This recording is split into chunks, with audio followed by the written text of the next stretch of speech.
ተወዳጁና ተከታታዩ ሐረግ ድራማ ክፍል 7 ተለቀቀ። ባለፈው ክፍል 69 እንደተመለከትነው እንግዲህ ገኒ ኤፉ መሰምታ ከቤት ከወጣች በኋላ በቃ ምን ቀረኝ ብዬ እዚህ ቤት እቀመጣለሁ፣ ከዚህ በኋላ እዚህ ቤት ሊያስቆየኝ የሚችል ነገር ምንም አይነት ነገር የለም እና ቤዛንም እንግዲህ እስከ ዛሬ ድረስ አንቺ ልታስወጭኝም እንኳን ብትሞክሪ እኔ በጉልበት ቆይቼ ነበር። አሁን ግን ያለምንም አስገዳጅነት በፈቃደኝነት ቤቱን ለቅቄ ሄዳለሁ ብላ ጓዟን ጠቅልላ ሄዳለች። ኤፉም እንግዲህ ሜዳ ላይ ሂዳ ስታለቅስ ስትጮህ በነበረበት ከጎኗ መጥቶ ይችኑ አጋጣሚ ተጠቅሞ ያፌት ወደ ቤቱ ወስዷት አንድ ላይ ናቸው። የያፌት ሰራተኛ አሁን እንደዘለቀን ከሆነ እንግዲህ የያፌት ሰራተኛ እሷም ሰራተኛ ሳይሆን ያፌትን ስለላ የገባች ፖሊስ ትመስለኛለች ይመስለናል ነው። ሰላም ሰላም፣ ውድና የተወደዳችሁ ሹካማንኪያ ቤተሰቦች እንደምን አላችሁ? በያላችሁበት የዓለም ዳርቻ ሰላማችሁ ብዝት ተረፍረፍ ይበል እያልን ዛሬም እንደተለመደው በምርጥና በትኩስ ፍትፍት መተናል። እናንተም በቅንነት ላይክ፣ ሼር፣ ሰብስክራይብ ማድረጋችሁን አትርሱ። በቅንነት አበረታቱን። አብረን አንድ ስቴፕ ከፍ እንበል እያልን ወደ ትኩስ ፍትፍቱ እንሄዳለን። እናንተም ሙሉ ቪዲዮውን ተከታተሉን። እንግዲህ ገኒ ለኤፉ ዛሬ ነግራታለሁ ስትል የባሰ ነገር ሲፈጠር፣ ነገ ነግራታለሁ ስትል የባሰ ነገር ሲፈጠር እንዲሁ እያለ ነገሩ ስር ሰዶ ዛሬ ይደርሳል። ግን እስከ ዛሬ ድረስም ያልነገረችባት ምክንያት ምንድነው? ያሉባት ችግሮች ለልጄ በቂ ናቸው፣ በዚህ ላይ ሌላ ችግር አልደረበባትም፣ ይሄን ነገር ቢጨመርባት ትጎዳብኛለች፣ ትርቀኛለች ብላ ስጋት ነበር።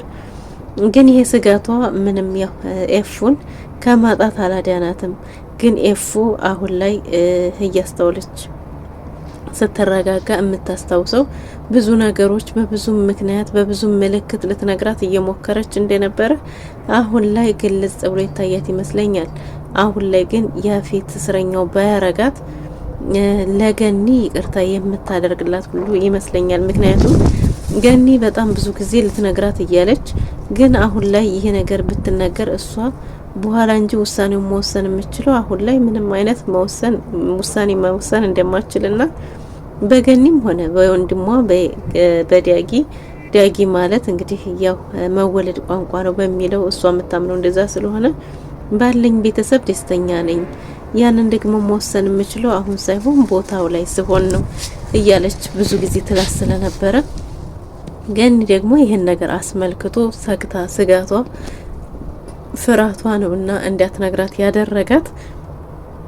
ምክንያቱም አሁን ይሄን ነገር ብነግራት ልጄ ብትርቀኝስ፣ ከጎኔ ጥላኝ ብትሄድስ፣ እንዲሁም ደግሞ የማን ቢከፋት ቢብሳት የማን ትከሻ ተገደግፋ አልቅሳ ይወጣላታል፣ ማን አይዞሽ ይላታል፣ ማን ጸጉሯ እንደባብሶ ያስተኛታል የሚለው እንግዲህ የእናት አንጀት አይደል? ያ ስጋት ነው እንግዲህ ዛሬ ላይ የደረሰው ማለት ነው። እና አሁን ላይ ቤዛም በጣም እየተለወጠቻለች ይመስለኛል። ቤዛ ገኒ ስለ ኤፉ እንዲህ የምትሆንበት ምክንያት የተለየ ነገር ምን ኑሮ ነው? ምን ቢፈጠር ነው? ምን ብትደብቋት ነው? ምን ብትበድሏት ነው? እያለች ሚስጥሩን ለማወቅ በጣም ቋምጣለች። ነገር ግን አልሆነም። ማንም ሰው ሚስጥሩን አውጥቶ ሊነግራት አልቻለም። እንዲሁም ሂዋን እንግዲህ አሁን ላይ ባለው ነገር ወስና ቆርጣ ተነስታለች።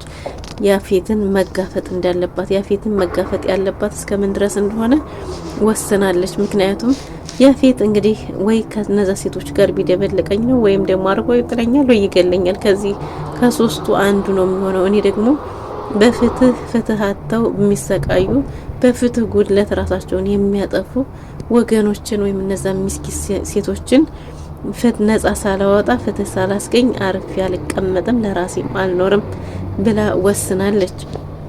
ሄዋን ጓደኛዋም ታይ የምትጋፈጩ ሰው ቀላል ሰው አይደለም፣ እስከምን ድረስ ልትሄጅ ነው ቢላትም እሷ ደግሞ እኔ አባቴን ያጣሁት በፍትህ ጉድለት ምክንያት ነው፣ አባቴ የራሱን ያጠፋው፣ ስለዚህ ይህን ሙያም እንትን ያልኩት እኔ ይህን ማንም ሰው ፍትሃቱ ማንም ሰው እንዲጎዳና እንዲሞት ስለማልፈልግ ነው ብለዋለች።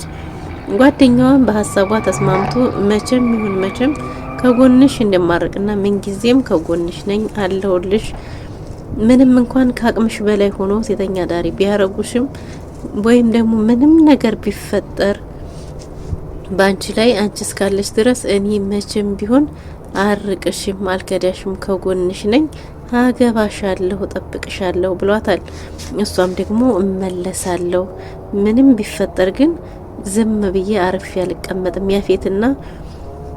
ያፌትና ኤፉ ግን በፍጹም መጋባት የለባቸውም። ሰርጉን በምንም መንገድ ቢሆን አስቁሙ እና እኔም በተቻለ መጠን ሰርጉ እስከሚያልፍ ድረስ ላለመያዝ እጥራለሁ እያለች በእንደዚህ ነበር ያለፈውን ክፍል የተመለከት ነው። በዛሬው ደግሞ ምንድነው እንግዲህ ገኒ ልጇ ያለችበትን ህይወታ ስለ ልጇ ደግሞ ለምን ዛሬ ድረስ እንዳልነገረቻትና ለምን እንደደበቀቻት ያለውን ነገር ማስረዳት ስለፈለገች በራቸው ሂዳ ቆጭ ስትል እንግዲህ ሰራተኛዋ ያው ሰራተኛ ተብላ ቤት ውስጥ ያለችው አጋዣቸው ቁልፍ እንደሌለና ቁልፍ ቆልፎ እንደሚሄድ ነግራት እዛው በር ላይ እስከሚወጡ ድረስ እየጠበቀች ትገኛለች ገኒ። እናም እንግዲህ ያፌትም ቁርስ ቀርቦ ቁርስ እንግዲህ ያው ባንዴ ባለ ትዳር ቁርስ በላለሁ ብሎ ሰፍ ብሎ በመጣበት ኤፉ ቁጭ ብላ የራሷን ነገር እያንሰላሰለች ነበር። ኤፉ እንዴት ነው ማላገናዝበው ምን አይነት ደደብ ነኝ እያለች በራሷ ልሷኮ ለኔ ለመንገር በጣም በብዙ መንገድ እኮ ሞክራለች። ገኒ እኔ እናትሽ ብሆን ዳጊዬ ደግሞ ወንድምሽ ብሆን ምን ታያለሽ? ባልሽ ነገር ስትለኝ እኔ ደስተኛ ነኝ ባለኝ ነገር እሱን ለመወሰን ደግሞ ቦታው ላይ መሆን ይኖርብኛል እያልኩኝ በተለያየ መንገድ ልትነግረኝ እኮ እሷ ሞክራለች። እኔ ለምንድን ነው ያልተረዳኋት? ምን አይነት ደነዝ ነኝ እያለች በራሷ እያዘነችና እንግዲህ ለገኒ ለኔ ብላ እያለቀሰች ለኔ ብላ ብዙ ዋጋ የከፈለች አንዲት ምስኪን እህት እንደውም ደግሞ አንዲት ሴት ልጅ አለችኝ በልጅነቴ ተደፍሬ የወለድኳት ናት ብላ ስትለኝም እንዴትና መቼ ማንስ ነው እንዲህ ያደረገው? እሷስ ማናት? ለምን ብዬ አልጠየቅኳትም እያለች ለጃማ ቢአይዶት ከምራ አይሞላም አይደለም የሚባለው። እና ገኒም እንግዲህ ገኒ ሳትሆን ኤፉም በእንደዚህ ነገሮችን እያብሰለሰለች ነገሮችን እያወጣች እያወረደች የቤት ስራ አርጋቸው እያብሰለሰለች ሳለ ነቶ ቁርስ እንብላ ንግስቴ ብሎ ሊበሉ ሲቀርቡ ከዛ አሁን እስካሁን ድረስ እየጠበቅኩ ያለሁት ቁልፉ ካንተ ጋር ነው ስላለች ነው ሰራተኛ ስትለው ቁልፍ ለምንድን ነው? ከዛ ሊሄድ ከዚህ በኋላ እኔ ምንም ነገር ባጣ የሚጎዳኝ አይነት ሴት አይደለሁም እንደስከዛሬው አይደለም። አሁን ደክሞኛል ካንተ ጋር ጸብ። ስለዚህ አሁን ላይ መኖር ተስፋ ለቆረጠ ሰው ምንም ነገር ቢፈጠርም እንኳን እንትን ሊለው አይችልም። የሚጎዳበት ነገር የለውም። ይሄንን አጣለሁ ብሎ የሚያስብበት ነገር የለውም። ምክንያቱም መኖርን ስለማላስብ ስትለው አየ በውሳኔሽ ቸኩለሽ የወሰንሽው ነው። ስሜታዊ ሆነሽ ቸኩለሽ ነው። እኔ ከእንደዚህ ስሜታዊ እኔም እንዳንቺ ነበርኩ ድሮ፣ ግን ከህይወቴ በጣም ብዙ ነገሮችን ተምሬበታለሁ። የሚያናደኝን ሰው ከመናደድ ይልቅ ፈገግ ብሎ ፈገግታና ዝምታ ለዛ ሰው መልስ እንደሆነና ያንን ሰው እንደሚያበሳጭ ብዙ ነገሮችን ተረድቻለሁና ማንም ይሁን ማንም አንቺን ያቆሰለሽን አቆስለዋለሁ፣ በቀላቸዋለሁ፣ አጠፋቸዋለሁ ቢላትም እኔ ከዚህ በኋላ ማንም ምንም ሊለኝ አይችልም፣ ምክንያቱም መኖርን ራሱ አላስብም ብለዋለች።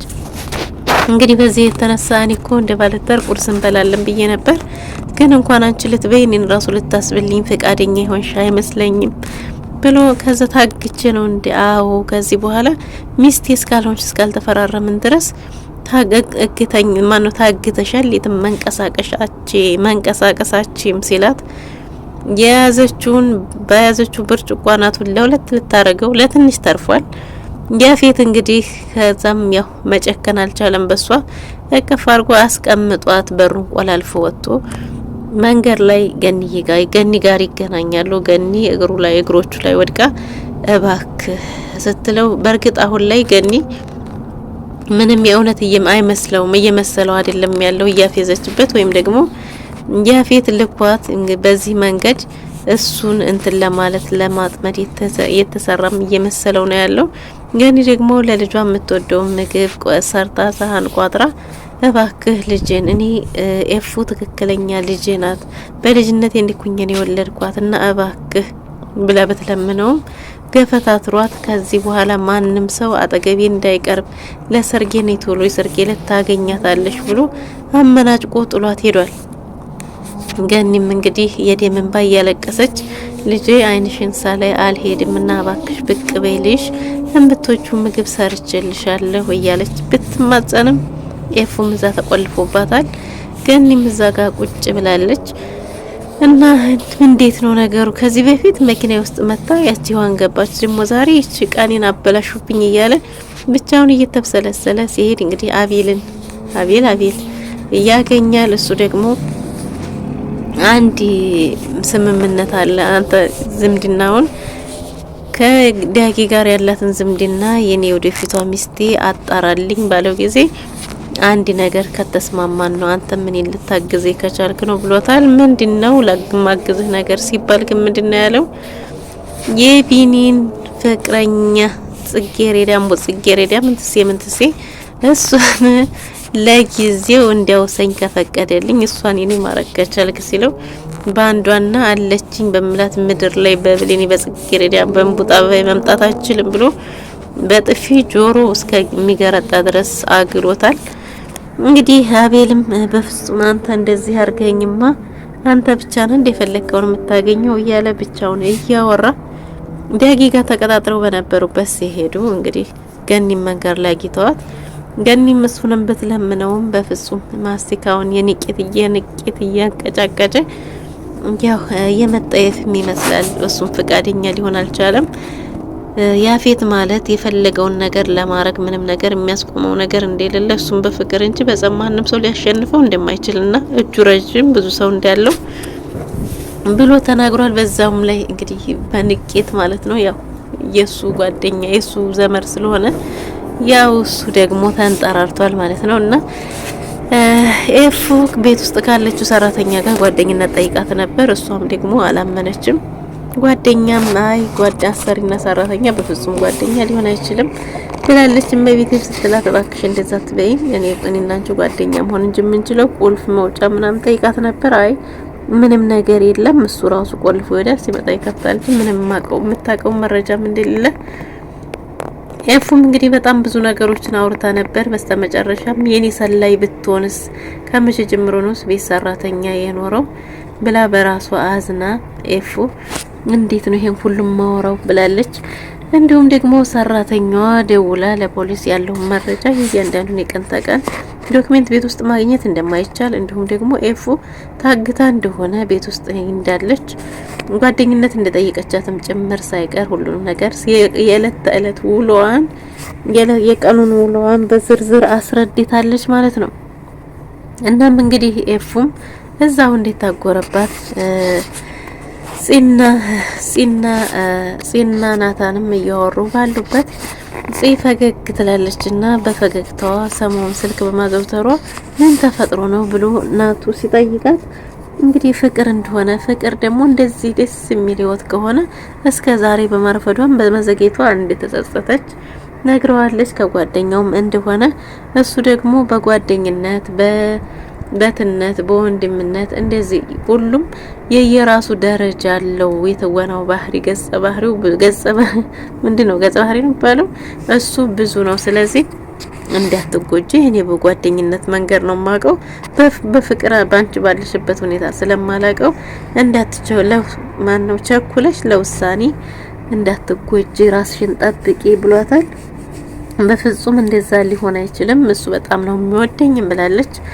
በጣም እንግዲህ አቤልን ካቅም በላይ ያፈቀረችው ይመስላል እና እሱም እንግዲህ ኤፉ ከቤቱ እንደወጣች መውጣቷ እንዳስደሰታትና ቤቱ ሰላም እንደሆነም ተናግራ ነበረ። ይሄ ደግሞ የበለጠ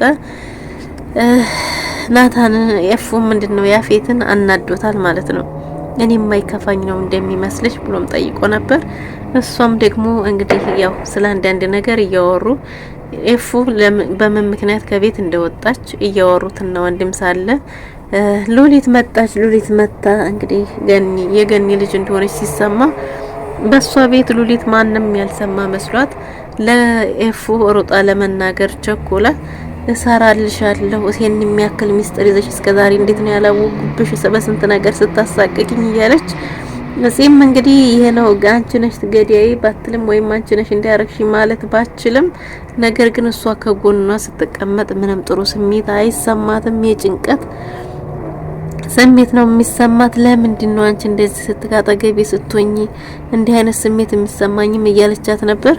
ብቻዋን እያወራች ገኒ ሰራልሻለሁ እስከዛሬ እንዴት እንደተጫወሽብኝ እያለች ብቻዋን እንትን ስትል እሱም እንግዲህ ናታንም ኤፉ እንደምታቅም ሆነ ያለውን ነገር ገኒም ከዛ ቤት ለቃ እንደሄደችም አልነገራትም። ለምንድን ነው ወንድሜ ያልነገርካት ብላ ስትለውም አይ እኔ በሴራዎቿ ሴራዋን እያሴረች እንዲላርግ ፈገግ እና ከዛም ደግሞ እንደሰማች ስታውቅ ደግሞ አልሳካ ሲላት ይህን ፊቷን ማየት ፈገግ ያሰኘኛል ሊውጣላት አልነግራትም ብሏል። እንግዲህ ሉሊትም አዲስ ነገር አገኘሁ ብላ ብዙ ባትደሰተም እስከዛሬ ድረስ ባለማወቋ ግን እጅግ በጣም በስጭቷታል ማለት ነው። ወድና ተወደዳችሁ የሹካማንቂያ ቤተሰቦች ለዛሬ የነበረን ሐረግ ተከታታይ ድራማ ይሄን የመሰለ ነበር። በቀጣይ በክፍል 71 እስከምንገናኝ ድረስ ሸር ሰንብቱ። በቅንነት ላይክ፣ ሸር፣ ሰብስክራይብ ማድረጋችሁንም አትርሱ።